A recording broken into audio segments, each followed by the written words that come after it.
Hi friends, ನಮಸ್ಕಾರ. ಮತ್ತೊಮ್ಮೆ ತಮಗೆಲ್ಲ ಪೂಯಾಸ್ ಕಿಚನ್ಗೆ ಸ್ವಾಗತ. ಸಾಮಾನ್ಯವಾಗಿ ಎಲ್ಲ ಹಬ್ಬಗಳಲ್ಲೂ ವಿವಿಧವಾದ ರೀತಿಯ ಸಿಹಿಗಳನ್ನ ಮಾಡ್ತೀವಿ. ಆದರೆ ಯುಗಾದಿ ಹಬ್ಬ ಅಂದರೆ ಪ್ರತಿಯೊಬ್ಬರ ಮನೆಯಲ್ಲೂ ತಪ್ಪದೆ ಮಾಡುವಂಥ ಸಿಹಿ ಅಂದರೆ ಅದು ಹೋಳಿಗೆ ಅಥವಾ ಒಬ್ಬಟ್ಟು. ಹಾಗಾಗಿ ಪ್ರತಿಯೊಬ್ಬರು ತಪ್ಪದೆ ಮಾಡುವಂಥ ಈ ಹೋಳಿಗೆನ ಮಾಡೋದು ಹೇಗೆ, ಹಾಗೆ ಅದರ ಒಬ್ಬಟ್ಟಿನ ಸಾರು ಮಾಡೋದು ಹೇಗೆ ಅಂತ ಇವತ್ತಿನ ನಮ್ಮ ವಿಡಿಯೋದಲ್ಲಿ ನೋಡೋಣ ಬನ್ನಿ. ಮೊದಲಿಗೆ ಇದಕ್ಕೆ ನಾನು 1 ಕಪ್ ಅಷ್ಟು ಮೈದಾ ಹಿಟ್ಟು ತೊಗೊಂಡಿದ್ದೀನಿ. ಇಲ್ಲಿ ನಾನು ಸುಮಾರು 120 ml ಆಗುವಂಥ ಕಪ್ಪಲ್ಲಿ 1 ಕಪ್ ಅಷ್ಟು ಮೈದಾ ಹಿಟ್ಟು ತೊಗೊಂಡಿದ್ದೀನಿ. ಹಾಗೆ ಅದಕ್ಕೆ 1 ಚಿಟಿಕೆಯಷ್ಟು ಉಪ್ಪು, ಹಾಗೆ 1/4 ಟೀ ಸ್ಪೂನ್ ಅಷ್ಟು ಅರಿಶಿನ ಹಾಕೊಂಡು ಈ ರೀತಿ ಚೆನ್ನಾಗಿ ಮಿಕ್ಸ್ ಮಾಡ್ಕೊತಾ ಇದ್ದೀನಿ. ಹೀಗೆ ಚೆನ್ನಾಗಿ ಮಿಕ್ಸ್ ಮಾಡಿಕೊಂಡು ನಂತರ ಇದಕ್ಕೆ ಸ್ವಲ್ಪನೇ ನೀರು ಹಾಕೊಂಡು ಕಲಿಸ್ಕೋಬೇಕು. ಒಂದೇ ಸರಿ ಜಾಸ್ತಿ ನೀರು ಹಾಕಿದ್ರೆ ಅದು ಹದ ಚೆನ್ನಾಗಿ ಬರೋದಿಲ್ಲ. ಹಾಗೆ ಸ್ವಲ್ಪ ನೀರು ಜಾಸ್ತಿ ಆದರೂ ಕೂಡ ಅದು ತುಂಬ ತೆಳುವಾಗಿ ಹೋಗುತ್ತೆ. ಹಾಗಾಗಿ ಸ್ವಲ್ಪನೇ ನೀರು ಹಾಕೊಂಡು ಈ ರೀತಿ ಕರೆಕ್ಟ್ ಕನ್ಸಿಸ್ಟೆನ್ಸಿ ಬರೋ ರೀತಿ ಚೆನ್ನಾಗಿ ಕಲಿಸ್ಕೋಬೇಕು. ಹಾಗೆ ಇಲ್ಲಿ ಒಂದು ಟಿಪ್ ಏನಂದರೆ, ಈ ಮೈದಾ ಹಿಟ್ಟು ಕಲಸೋ ಸಮಯದಲ್ಲಿ ಈರುಳ್ಳಿನ ಮುಟ್ಟಿರಬಾರ್ದು. ಈ ಈರುಳ್ಳಿ ವಾಸನೆ ಅಥವಾ ಈರುಳ್ಳಿಯ ರಸ ಕೈಯಲ್ಲಿ ತಗಲಿದ್ರೆ ಆ ಕೈಯಲ್ಲಿ ನಾವು ಈ ಹಿಟ್ಟನ್ನ ಕಲಸಿದ್ರೆ ಹಿಟ್ಟು ಬನ್ನಿ ಬರೋದಿಲ್ಲ.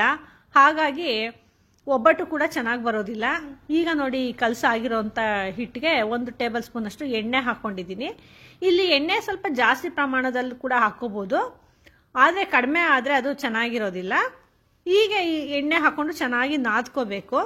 ಹಾಗೆ ನಾವು ಅನ್ಕೋಬೋದು, ಹೋದ್ ಸರಿ ಮಾಡಿದಾಗೆಲ್ಲ ಎಷ್ಟು ಚೆನ್ನಾಗಿ ಬಂತು, ಈ ಸರಿ ಯಾಕೆ ಈ ಒಬ್ಬಟ್ಟು ಚೆನ್ನಾಗಿ ಬರ್ತಾ ಇಲ್ಲ, ಕಿತ್ತೋಗ್ತಾ ಇದೆ ಅಂತ. ಈ ಮೈದಾ ಹಿಟ್ಟನ್ನ ಈರುಳ್ಳಿ ಕೈಯಲ್ಲಿ ಮುಟ್ಟಿದ್ರೆ ಅದು ಸಾಮಾನ್ಯವಾಗಿ ಒಬ್ಬಟ್ಟು ಚೆನ್ನಾಗಿ ಬರೋದಿಲ್ಲ. ಈಗ ನೋಡಿ, ಈ ಹಿಟ್ಟನ್ನ ಕಲಿಸ್ಕೊಂಡಿದ್ದಾಗಿದೆ. ಕರೆಕ್ಟಾಗಿ ಹಿಟ್ಟು ಕೂಡ ಒಳ್ಳೆ ಕನ್ಸಿಸ್ಟೆನ್ಸಿ ಬಂದಿದೆ. ಈಗ 1/4 ಟೀ ಸ್ಪೂನ್ ಅಷ್ಟು ಎಣ್ಣೆ ಹಾಕಿ ಇದನ್ನು ಸುಮಾರು 2 ಗಂಟೆಗಳ ಕಾಲ ಚೆನ್ನಾಗಿ ನೆನೆಯೋದಕ್ಕೆ ಬಿಡೋಣ. ಅಷ್ಟೊತ್ತಿಗೆ ಹೂರಣಕ್ಕೆ ಸಿದ್ಧ ಮಾಡ್ಕೊಳ್ಳೋಣ ಬನ್ನಿ. ಇಲ್ಲಿ ನಾನು 1/4 ಲೀಟ್ರಷ್ಟು ನೀರನ್ನ ಕಾಯೋದಕ್ಕೆ ಇಟ್ಕೊಂಡಿದ್ದೀನಿ.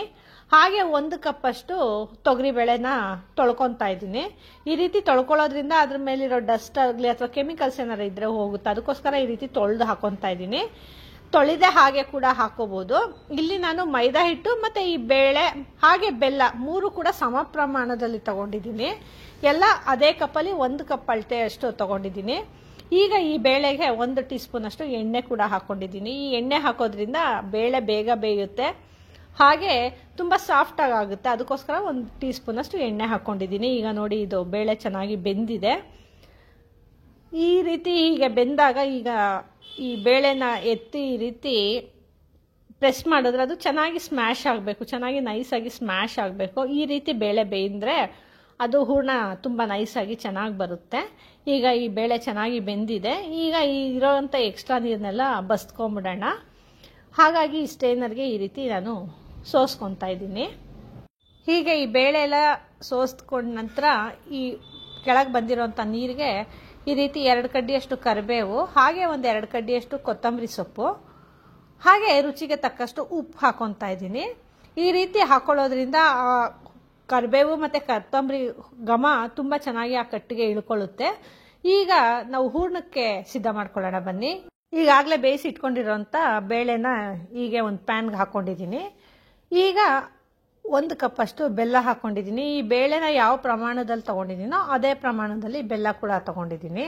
ಹಾಗೆ 1/4 ಕಪ್ ಅಷ್ಟು ಹಸಿ ಕಾಯಿ ತುರಿ ಹಾಕ್ಕೊಂಡಿದ್ದೀನಿ. ಇಲ್ಲಿ ಕಾಯಿ ತುರಿ ಆಪ್ಷನಲ್ಲು, ಬೇಕು ಅಂದರೆ ಹಾಕ್ಕೋಬೋದು ಅಥವಾ ಸ್ಕಿಪ್ ಕೂಡ ಮಾಡ್ಕೋಬೋದು, ಅಥವಾ ಇನ್ನೂ ಕಡಿಮೆ ಪ್ರಮಾಣದಲ್ಲಿ ಕೂಡ ಹಾಕ್ಕೋಬೋದು. ಆದರೆ ಕಾಯಿ ತುರಿ ಹಾಕೋದ್ರಿಂದ ಒಳ್ಳೆ ಟೇಸ್ಟ್ ಕೊಡುತ್ತೆ. ಹಾಗಾಗಿ ಈ ಕಾಯಿ ತುರಿನ ಮಿಸ್ ಮಾಡ್ಕೋಬೇಡಿ, ಸ್ವಲ್ಪ ಹಾಕ್ಕೊಳ್ಳಿ.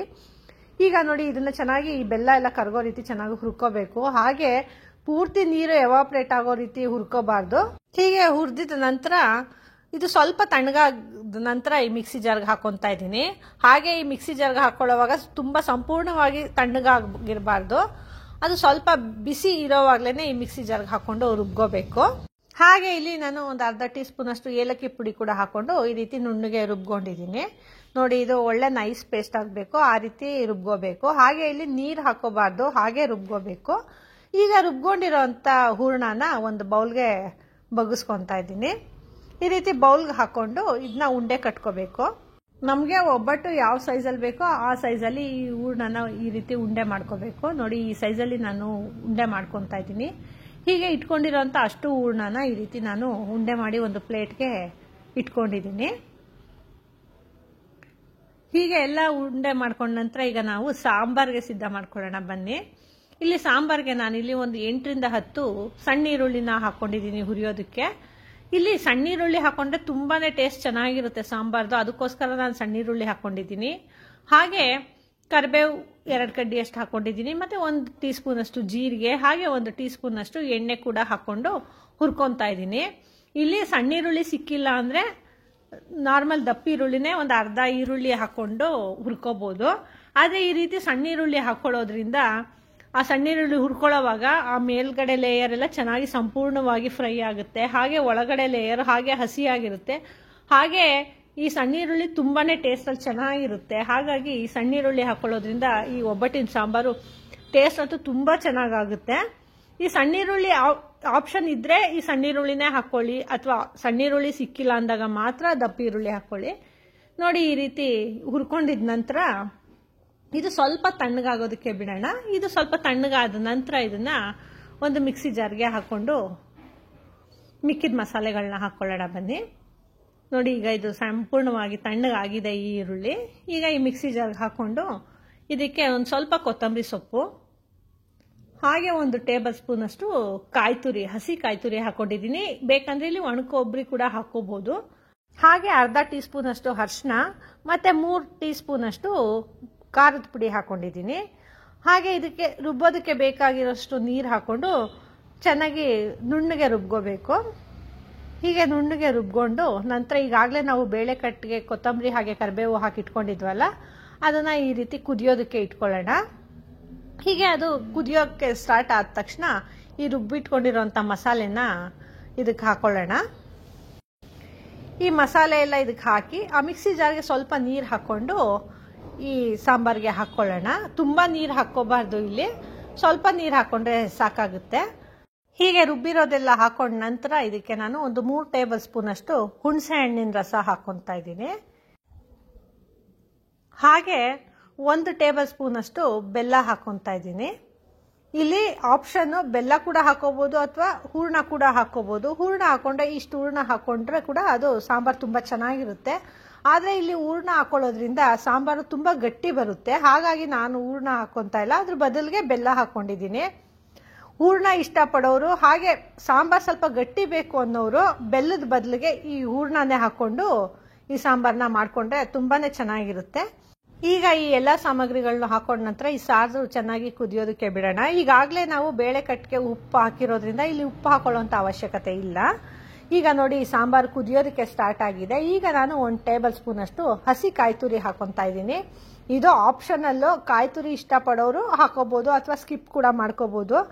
ಆದ್ರೆ ಈ ರೀತಿ ಕಾಯಿ ತುರಿ ಹಾಕೊಳ್ಳೋದ್ರಿಂದ ಅದು ಒಳ್ಳೆ ಘಮ ಕೊಡುತ್ತೆ, ಹಾಗಾಗಿ ಹಾಕೊಂಡಿದ್ದೀನಿ. ಈಗ ಒಗ್ಗರಣೆಗೆ ಸಿದ್ಧ ಮಾಡ್ಕೊಳ್ಳೋಣ ಬನ್ನಿ. ಇಲ್ಲಿ ಒಗ್ಗರಣೆಗೆ ನಾನು 1 ಟೀ ಸ್ಪೂನ್ ಅಷ್ಟು ತುಪ್ಪ ಹಾಕೊಂಡಿದ್ದೀನಿ. ಈ ತುಪ್ಪ ಕಾದ ನಂತರ ಇದಕ್ಕೆ ನಾನು 1 ಟೀ ಸ್ಪೂನ್ ಅಷ್ಟು ಸಾಸಿವೆ, ಹಾಗೆ 1 ಟೀ ಸ್ಪೂನ್ ಅಷ್ಟು ಜೀರಿಗೆ ಹಾಕೊಂಡಿದ್ದೀನಿ.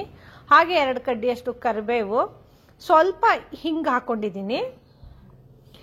ಹಾಗೆ 2 ಬ್ಯಾಡಗಿ ಮೆಣಸಿನಕಾಯಿನ ಈ ರೀತಿ ಮುರಿದು ಹಾಕೊಂಡಿದ್ದೀನಿ. ಈ ಒಗ್ಗರಣೆ ಸ್ವಲ್ಪ ಚೆನ್ನಾಗಿ ಫ್ರೈ ಆದ ನಂತರ ಈಗಾಗಲೇ ಕುದೀತಾ ಇರುವಂತ ಸಾಂಬಾರ್ಗೆ ಈ ಒಗ್ಗರಣೆನ ಹಾಕೊಳ್ಳೋಣ. ಈ ರೀತಿ ತುಪ್ಪದ ಒಗ್ಗರಣೆ ಹಾಕೊಳ್ಳೋದ್ರಿಂದ ಒಬ್ಬಟ್ಟಿನ ಸಾರು ತುಂಬಾ ಒಳ್ಳೆ ಘಮ ಬರುತ್ತೆ, ಹಾಗೆ ತುಂಬಾನೇ ಟೇಸ್ಟಿ ಆಗಿರುತ್ತೆ. ಈಗ ಸಾಂಬಾರ್ ಸಿದ್ಧ ಆಗಿದೆ ನೋಡಿ. ಈಗ ಕನ್ಸಿಸ್ಟೆನ್ಸಿ ನೋಡಿದ್ರೆ ಎಷ್ಟು ತೆಳುವಾಗಿ ಈ ಸಾರು ಚೆನ್ನಾಗಿ ಬಂದಿದೆ. ಈ ರೀತಿ ತಿಳಿ ಸಾರು ಮಾಡ್ಕೋಬೇಕು ಅನ್ನೋದಾದ್ರೆ ಈ ರೀತಿ ಬೆಲ್ಲ ಹಾಕೊಂಡು ಮಾಡ್ಕೊಂಡ್ರೆ ಈ ರೀತಿ ತಿಳಿ ಸಾರು ಆಗುತ್ತೆ. ಅಥವಾ ಗಟ್ಟಿಯಾಗಿರೋಂಥ ಸಾರು ಬೇಕು ಅನ್ನೋದಾದ್ರೆ ಹೂರ್ಣ ಹಾಕೋಬಹುದು, ನಾನು ತೋರಿಸಿರೋ ರೀತಿ. ಈಗ ಈ ಸಾರು ಸಿದ್ಧ ಆಗಿದೆ. ಈಗ ಒಬ್ಬಟ್ಟು ಸಿದ್ಧ ಮಾಡ್ಕೊಳ್ಳೋಣ ಬನ್ನಿ. ಈಗಾಗಲೇ ನೋಡಿ 2 ಗಂಟೆಗಳ ಕಾಲ ಆಗಿದೆ. ಈ ಕನಕ ಕೂಡ ಚೆನ್ನಾಗಿ ನೆಂದಿದೆ. ಹಾಗೆ ನಾವು ಎಣ್ಣೆ ಹಾಕಿ ಕಲ್ಸ್ಕೊಂಡಿದ್ದಂತ ಎಲ್ಲಾ ಎಣ್ಣೆನೂ ಈ ಕನಕ ಹೀರ್ಕೊಂಡಿದೆ. ಹಾಗೆ ನೋಡಿ ಎಷ್ಟು ಮೃದುವಾಗಿ, ಎಷ್ಟು ಸಾಫ್ಟ್ ಆಗಿ ಹಿಟ್ಟು ಆಗಿದೆ. ಈ ಹಿಟ್ಟನ್ನ ಈ ರೀತಿ ಸ್ವಲ್ಪ ನಾದ್ಕೊಂಡು ಸ್ವಲ್ಪ ಹಿಟ್ಟು ತಗೊಂಡು ಈ ರೀತಿ ಒಬ್ಬಟ್ಟು ಮಾಡ್ಕೊಳ್ಳೋಣ. ನೋಡಿ ನಾನು ಇಷ್ಟು ದಪ್ಪ ಹಿಟ್ಟು ತಗೊಂಡಿದ್ದೀನಿ. ಈಗ ನಾನು ಆಗ್ಲೇ ಎಣ್ಣೆ ಹಚ್ಚಿ ಸಿದ್ಧ ಮಾಡ್ಕೊಂಡಿರೋಂಥ ಪೇಪರ್ ಮೇಲೆ ಈ ರೀತಿ ಕನಕನ ತಟ್ಕೊಂಡಿದ್ದೀನಿ. ಹೀಗೆ ತಟ್ಕೊಂಡು ಈಗಾಗಲೇ ಮಾಡಿ ಇಟ್ಕೊಂಡಿರೋಂಥ ಉಂಡೆಗಳಲ್ಲಿ 1 ಉಂಡೆ ಹೂರ್ಣನ ಇಟ್ಕೊಂಡು ಈ ರೀತಿ ಸ್ಟಫ್ ಮಾಡ್ಕೊತಾ ಇದ್ದೀನಿ. ಈ ರೀತಿ ಎಲ್ಲಾ ಕಡೆ ಕ್ಲೋಸ್ ಆಗಬೇಕು, ಆ ರೀತಿ ಕನಕನ ಚೆನ್ನಾಗಿ ಸ್ಟಫ್ ಮಾಡ್ಕೋಬೇಕು. ಈಗ ನೋಡಿ ಇದನ್ನ ಈ ರೀತಿ ತಟ್ಕೊತಾ ಇದ್ದೀನಿ. ಹೀಗೆ ನೋಡಿ ಆ ಕನಕ ಕೂಡ ಎಷ್ಟು ಸಾಫ್ಟ್ ಆಗಿದೆ, ಹಾಗೆ ಹೂರ್ಣ ಕೂಡ ತುಂಬಾ ಹದವಾಗಿದೆ. ನೋಡಿದ್ರೆ ಎಷ್ಟು ತೆಳುವಾಗಿ ತಟ್ಕೊಂಡಿದ್ದೀನಿ. ಈ ರೀತಿ ತಟ್ಕೊಂಡ ನಂತರ ಈಗಾಗಲೇ ಕಾಯಕ್ಕೆ ಇಟ್ಕೊಂಡಿರೋಂಥ ಹೆಂಚ್ ಮೇಲೆ ಈ ಒಬ್ಬಟ್ಟನ್ನ ಹಾಕೊತಾ ಇದ್ದೀನಿ. ಇಲ್ಲಿ ಒಬ್ಬಟ್ಟು ಬೇಯಿಸೋವಾಗ ಫ್ಲೇಮ್ಸ್ನ ಮೀಡಿಯಂ ಫ್ಲೇಮ್ಸೇ ಇಟ್ಕೋಬೇಕು. ಹಾಗೆ ಇಲ್ಲಿ ನೋಡಿ ಒಬ್ಬಟ್ಟು ಈ ರೀತಿ ಇಲ್ಲಿ ಬಂದಿದೆ ನೋಡಿ, ಈ ರೀತಿ ಹಸಿ ಎಲ್ಲ ಹೋಗಿ ಚೆನ್ನಾಗಿ ಸುತ್ತು ಡ್ರೈ ಆಗೋ ರೀತಿ ಚೆನ್ನಾಗಿ ಬೆಂದ ನಂತರ ಇದನ್ನ ತಿರುವು ಹಾಕೋಬೇಕು. ಈಗ ನೋಡಿ ಹದವಾಗಿ ಬೆಂದಿದೆ ಅಲ್ವಾ. ಈಗ ಎರಡು ಕಡೆ ಚೆನ್ನಾಗಿ ಬೇಯಿಸ್ಕೋಬೇಕು. ಬೇಕಂದ್ರೆ ಎಣ್ಣೆ ಹಾಕೊಂಡು ಅಥವಾ ತುಪ್ಪ ಹಾಕೊಂಡು ಕೂಡ ಬೇಯಿಸ್ಕೋಬಹುದು. ನಾವು ಜಾಸ್ತಿ ದಿನಕ್ಕೆ ಸ್ಟೋರ್ ಮಾಡ್ತೀವಿ ಅಂದ್ರೆ ಸ್ವಲ್ಪ ಎಣ್ಣೆ ಹಚ್ಚಿ ಬೇಯಿಸ್ಕೋಬೇಕು. ತಕ್ಷಣ ಬಳಸೋದಾದ್ರೆ ಎಣ್ಣೆ ಹಾಕೋದೇನು ಬೇಕಿಲ್ಲ, ಹಾಗೆ ಬೇಯಿಸ್ಕೊಂಡ್ರೆ ಚೆನ್ನಾಗಿರುತ್ತೆ. ನೋಡಿದ್ರ ಸಿದ್ಧ ಆಗಿದೆ ಈಗ ಒಬ್ಬಟ್ಟು. ಈಗ ಇನ್ನೊಂದು ರೀತಿಯಲ್ಲಿ ಒಬ್ಬಟ್ಟನ್ನ ತಟ್ಟೋದು ಹೇಗೆ ಅಂತ ತೋರಿಸ್ತೀನಿ ಬನ್ನಿ. ಈಗ ನೋಡಿ ಈ ಕನಕ ಮತ್ತೆ ಹೂರ್ಣ ಹಾಕೊಂಡು ಇದೇ ರೀತಿ ಮೊದಲು ಮಾಡ್ಕೊಂಡಿದ್ನಲ್ಲ ಅದೇ ರೀತಿ ಸ್ಟಫ್ ಮಾಡ್ಕೊಂಡಿದ್ದೀನಿ. ಈಗ ಇದಕ್ಕೆ ಸ್ವಲ್ಪ ಎಣ್ಣೆ ಹಾಕೊಂಡು ಈ ರೀತಿ ಪ್ಲಾಸ್ಟಿಕ್ ಶೀಟ್ನ ಇದ್ರ ಮೇಲೆ ಇಟ್ಟು, ಒಂದು ಟ್ರಾನ್ಸ್ಪರೆಂಟ್ ಪ್ಲಾಸ್ಟಿಕ್ ಶೀಟ್ನ ಈ ರೀತಿ ಮೇಲೆ ಇಟ್ಟು ಹೀಗೆ ಕೈಯಲ್ಲಿ ನೋಡಿ ಈ ರೀತಿ ರೌಂಡ್ ಆಗಿ ಸ್ಪ್ರೆಡ್ ಮಾಡ್ಕೋಬೇಕು. ಈ ರೀತಿ ರೌಂಡ್ ಆಗಿ ಸ್ಪ್ರೆಡ್ ಮಾಡಿದ್ರೆ ಅದು ತುಂಬಾ ಈವನ್ ಆಗಿ ಸ್ಪ್ರೆಡ್ ಆಗುತ್ತೆ. ಹಾಗೆ ನಮಗೆ ಎಷ್ಟು ಥಿಕ್ನೆಸ್ ಬೇಕೋ ಅಷ್ಟು ಥಿಕ್ನೆಸ್ ಅಲ್ಲಿ ಈ ರೀತಿ ಮಾಡ್ಕೋಬಹುದು. ನೋಡಿದ್ರೆ ಈಗ ನಾನು ಚೆನ್ನಾಗಿ ಸ್ಪ್ರೆಡ್ ಮಾಡ್ಕೊಂಡಿದ್ದೀನಿ. ಈಗ ಈ ಮೇಲೆ ಇಟ್ಕೊಂಡಿರೋಂಥ ಈ ಪ್ಲಾಸ್ಟಿಕ್ ಶೀಟ್ನ ತಕೊಂಡ್ಬಿಡೋಣ. ನೋಡಿದ್ರೆ ಎಷ್ಟು ನೀಟಾಗಿ ಬರ್ತಾ ಇದೆ ಅಲ್ವಾ. ಆ ಪ್ಲಾಸ್ಟಿಕ್ ಶೀಟ್ಗೆ ಸ್ವಲ್ಪ ಎಣ್ಣೆ ಹಾಕೋಬೇಕು, ಇಲ್ದೇ ಇಷ್ಟು ನೀಟಾಗಿ ಬರೋದಿಲ್ಲ. ಈಗ ನೋಡಿ ಎಷ್ಟು ತೆಳುವಾಗಿ ಬಂದಿದೆ. ಈಗ ಈ ಒಬ್ಬಟ್ಟನ್ನ ಕೂಡ ಬೇಯಿಸ್ಕೊಳ್ಳೋಣ. ಈ ರೀತಿ ಬೇಯಿಸ್ಕೊಳ್ಳೋದ್ರಿಂದ ಈ ಒಬ್ಬಟ್ಟು ತುಂಬಾ ತೆಳುವಾಗಿ ಬರುತ್ತೆ.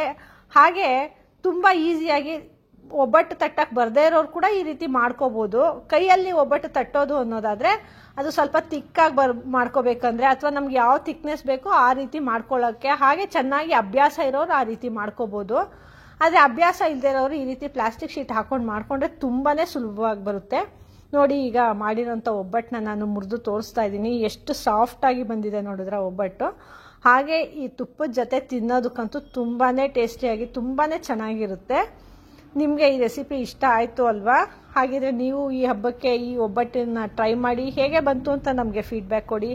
ಹಾಗೆ ಇಂಥ ಇನ್ನು ಹೆಚ್ಚು ಹೆಚ್ಚು ವಿಡಿಯೋಸ್ಗಳಿಗಾಗಿ ನಮ್ಮ ಪೂಯಾಸ್ ಕಿಚನ್ನ ಲೈಕ್ ಮಾಡಿ, ಶೇರ್ ಮಾಡಿ, ಹಾಗೆ ಸಬ್ಸ್ಕ್ರೈಬ್ ಮಾಡಿ. ಧನ್ಯವಾದಗಳು.